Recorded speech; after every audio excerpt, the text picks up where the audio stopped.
Hello and welcome to Calculus 2. My name is Professor Laurent.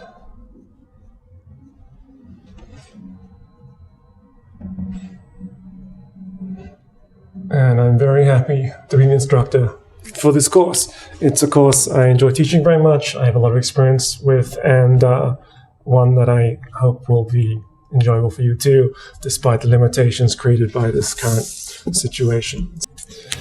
Well, you all learned Calc 1. And there were three main ideas in Calc 1. There was the limit. Okay. We learned what it is to understand something at an infinitesimally small scale.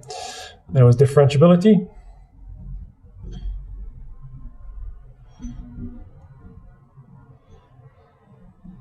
Which I can't spell. And there was integration.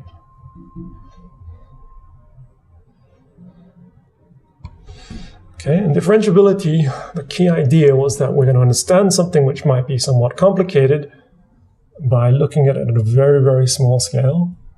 And at a very small scale, it is something simple. A function at a very small scale is like just a line. You know? Integration is a more sophisticated version of addition. It is the fifth natural operation after addition, subtraction, multiplication, division. Then there's integration. And what this allows us to do is to add over an infinite quantity of things. And it works with incredible synchronicity with this concept of differentiability, because we can understand things at a very small scale, and then we can add them up using integration. This is the yin and yang of calculus. This is why this subject is so powerful. Yeah? And that were the three main concepts we learned in Calc 1. Yeah? Well, what we're going to do in Calc 2 is we're going to build on this. So we learned in integration that what we need to do to actually integrate functions to find the antiderivative. Yeah? That's the fundamental theme of calculus. So we're going to spend a lot of time learning how to find antiderivatives, learning how to integrate functions. So the first part of the course is integration. Okay. And there's a whole bunch of techniques we're going to learn about how to integrate. Okay. And then it'll seem like we make a discontinuous jump onto something else, because we're going to start talking about sequences and series.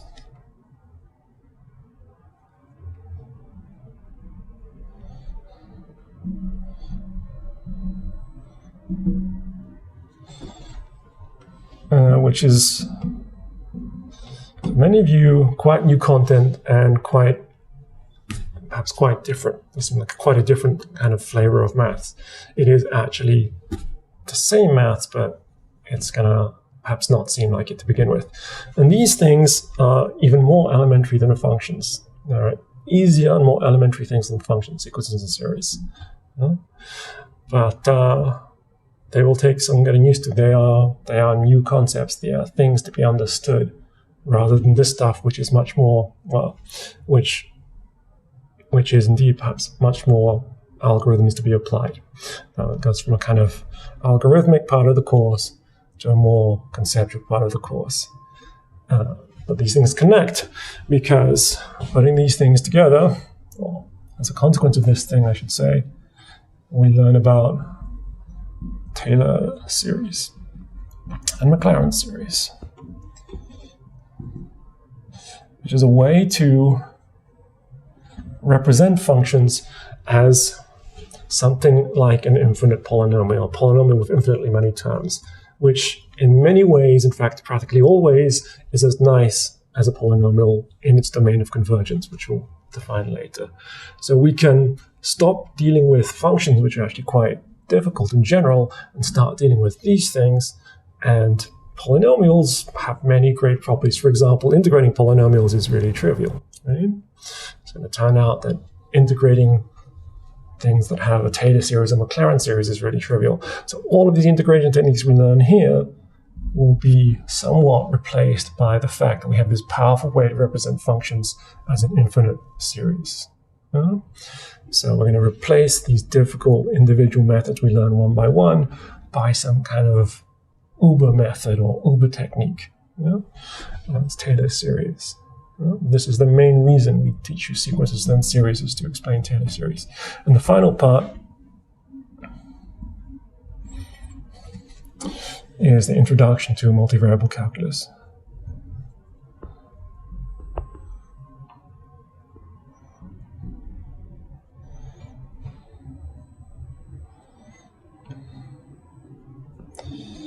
Okay, so I hope all of you study multivariable calculus. What we're doing in this course is calculus in one variable, which is functions from the real line, which is a one-dimensional thing, to the real line again. But we live in three-dimensional space. So if we want to have this machinery helping us understand, quantify, describe the real world, we need functions from more than one variable. And that is multivariable calculus.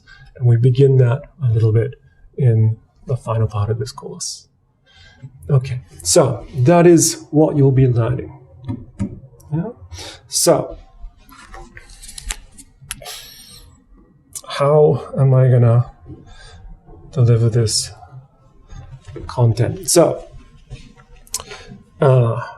many of you, and myself included, back in the day, learned calculus in high school. And in the less sophisticated places, the less good places, you might have learned calculus as a kind of cooking, as a kind of collection of recipes where you follow the steps to get out the result. So you just get out. You see this kind of problem, perform a certain kind of algorithm. You do step 1, step 2, step 3, step 4, and out comes some sort of thing. And then if you did all the steps right, the answer is correct and you get the points. And for me, that was all math was. That was all it was. I didn't have anything else, no exposure to anything else but a collection of algorithms I memorized and can perform. And I went to university and had quite a shock that my professors were talking about concepts and the meaning of things, which is something I hadn't been exposed to before. And I was kind of adrift and quite unhappy because this thing which I was able to do quite successfully was now being replaced by a different game that seemed much less about mathematics and one I couldn't succeed in nearly as well, until it started to sink in. And then I started to like it. I still struggled with it, but I started to like it, and ultimately I started to do well with it. So this is a transition that I witness many students have to go through.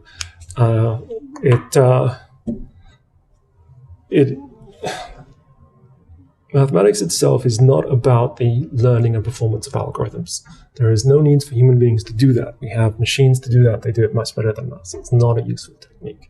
The reason we still teach it this way is something like it's a way to practice the language, to become familiar with the language. It's a kind of equivalent of doing piano scales. Piano scales are not playing music. They're just exercises to get your fingers used to doing it. Okay? So for that reason, and perhaps for historical inertial reasons, we spend a fair bit of time teaching you algorithms, but it's not a useful skill. It's not an important thing. It's a means to an end to get you to actually learn what this stuff means, to understand what it means, to be able to apply it going forward. Calculus is a language. It's not just a language, but it is, amongst other things, a language. It's a language that allows us to quantify and describe change. And it is everywhere. It's in every science or engineering subject there is, because the world is related to itself by the way in which things change. If you go into any library, open any STEM book, any science or engineering book, you will see expressions like this, or like this.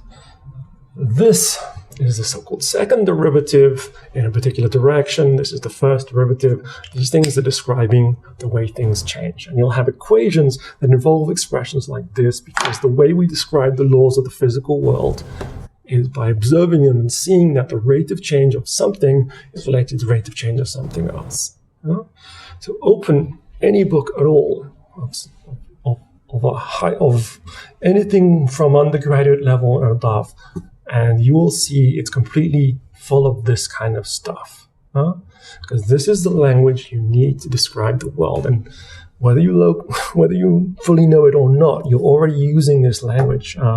What you should have seen in Calc 1 is that the very, well, for sure you sort of saw it, but I don't know how much it fully sunk in. The concept of speed, as you now know, is the rate of change of position, right?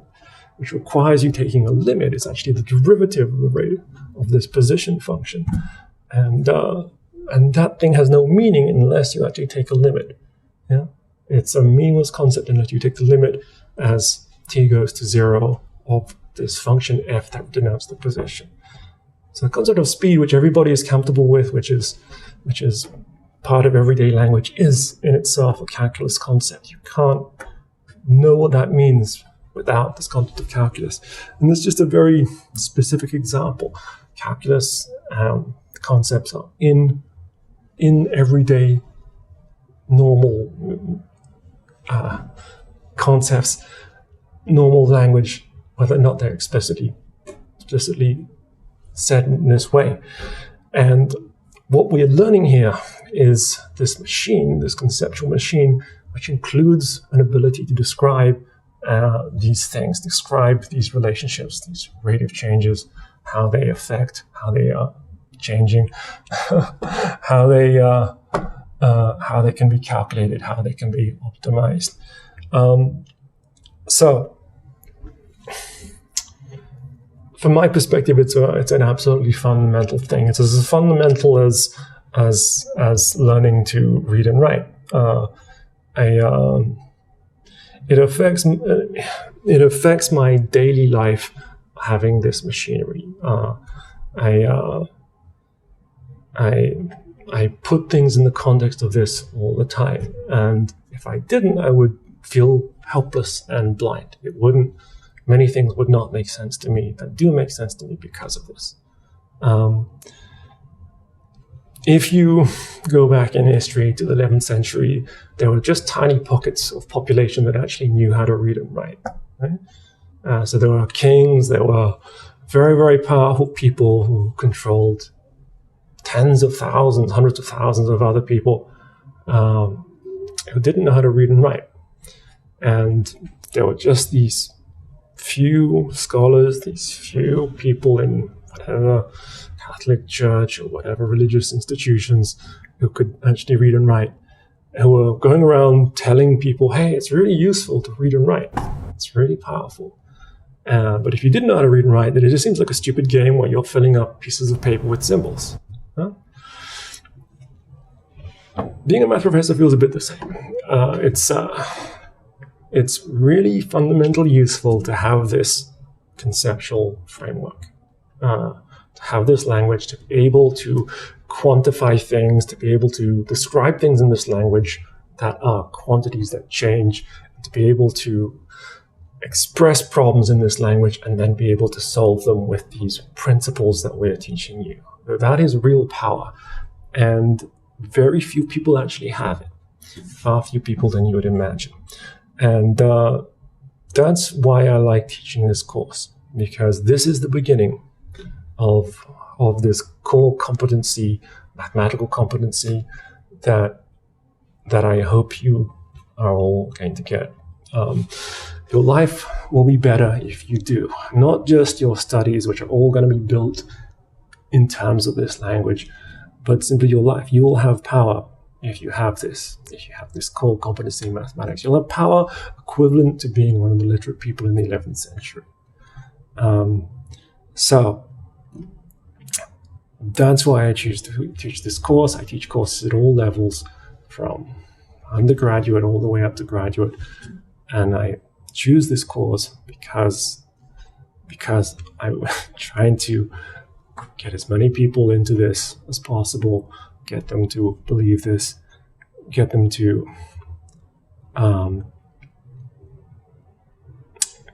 be literate in this sense. But to do this requires work. This isn't going to be easy. And it requires a certain leap of faith, because because the game is going to be changing. It's going to be less and less about algorithms and more and more about concepts. And I will be talking about concepts a lot. My YouTube videos are online. They're on my page, on my channel. Take a look. See how they are. See how much time I spend talking about concepts. We will, of course, learn to do algorithms. We'll be practicing that. But at least half the time, we'll be talking about why the algorithms work, what the concepts that we're calculating actually mean.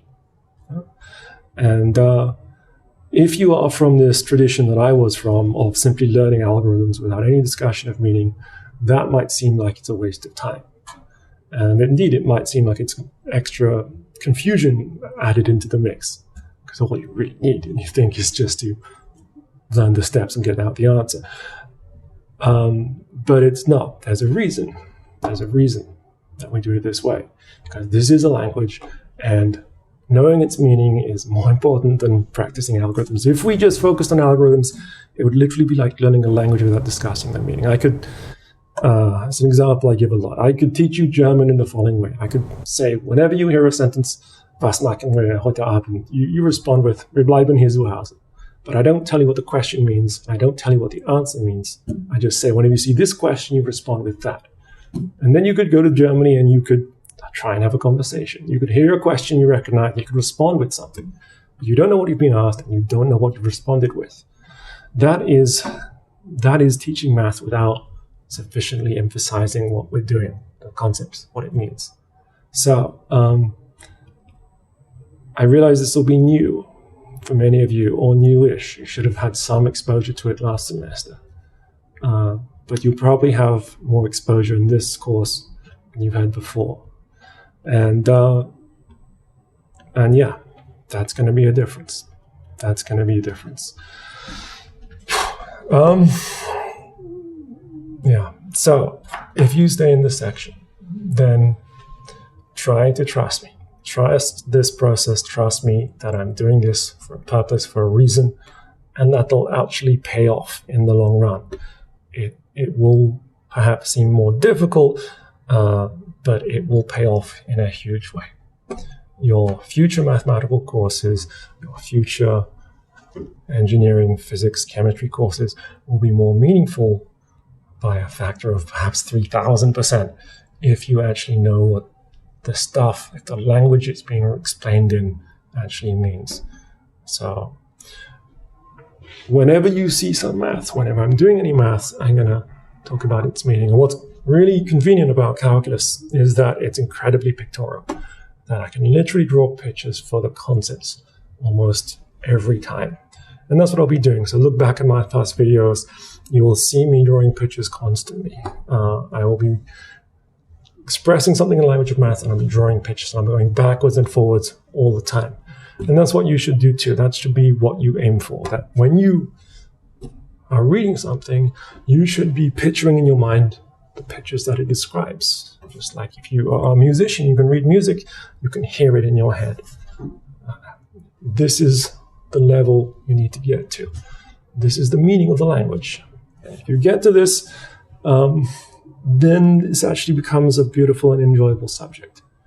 If you don't get to this, and you're just trying to memorize a sequence of steps, and you don't know why it works, what it means, you just know that if you make a mistake, then something's wrong, but you can't tell if anything's wrong because you don't actually know what any of this stuff means, then that's just a horrible way to learn. It's of no use, and it's also unpleasant. It's just, it's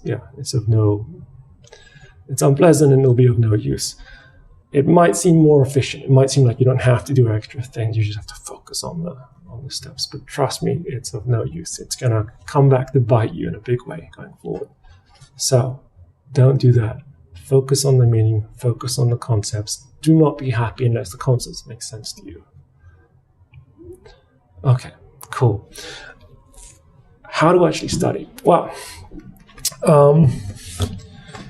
back in the day, I was a very mediocre competitive cross-country runner. And we would have interval sessions Tuesday and Thursday, which were sessions where we had to run around the track, whatever parameters, 10 times in 75 seconds, a minute repeat would be a typical kind of session.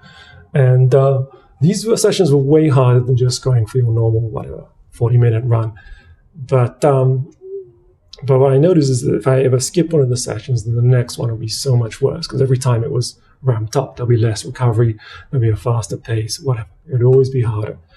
And so no matter what excuses I wanted to make, no matter if I didn't feel particularly well, I had to attend the Tuesday, Thursday sessions, no matter what. And once I understood that, and I just locked into that, then I could actually progress with everybody else. And running got dramatically better. This is a bit the same. If you keep up with the content all the way through, if you are on top of this, keeping up with the training, this will go somewhat smoothly. Won't necessarily be easy, but this is the most efficient way to do it. You will be doing this in the most efficient, most time efficient, the least stressful way, the most enjoyable way. If you get left behind and you hope to catch up in some future date, that's going to be the stressful, inefficient way to do it. And most likely you won't succeed. Many students think they can, and I've perhaps had hundreds of conversations with students who've got behind everybody else, crashed a couple of midterms, believe that they're going to catch up, going to change their study plan, going to devote themselves more seriously to the course. And quite a small minority actually do it, because it's by far the harder way to do things. So don't do that. Stay on top of this every week. Use my office hours. Use the resources, the Math Learning Center. Keep on top of these topics. Do the practice homeworks every week. Yeah? Don't just leave it for the week before the midterm. That's not going to work well. Cool. What else to say? I think that's it. Yeah, I think that's it. So please do check out my YouTube channel. Do watch the previous videos. See the kind of thing that you'll be getting from this particular section. This will be a more lecture-based class. In every topic, there are many things I want to tell you. And that's how I'm going to spend this time. Telling you all the things I want you to know about all of these topics.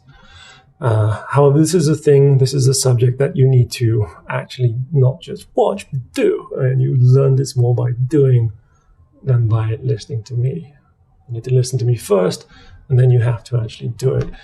So you're going to have to be self-motivated. You're going to have to be disciplined. You're going to have to do all these homeworks by yourself, because we're not going to be doing them in class. You have to do them by yourself. You have to maintain this discipline for this to work out. And perhaps that's not the best for you. Perhaps you want a more flipped structure where you spend time doing exercises in class. This isn't the section for you. There are many sections that do it this way. Please transition to another section if that's more the kind of thing you think that would help you. I also put a post to my a link to my teaching evaluations going back 8 years, which are on my homepage. Read through them, read what other students say, and see if this section is the one you want to go to. And if so, if you think this will be the best thing for you, the style that will work best for you, then I'm delighted that you'll be in my section.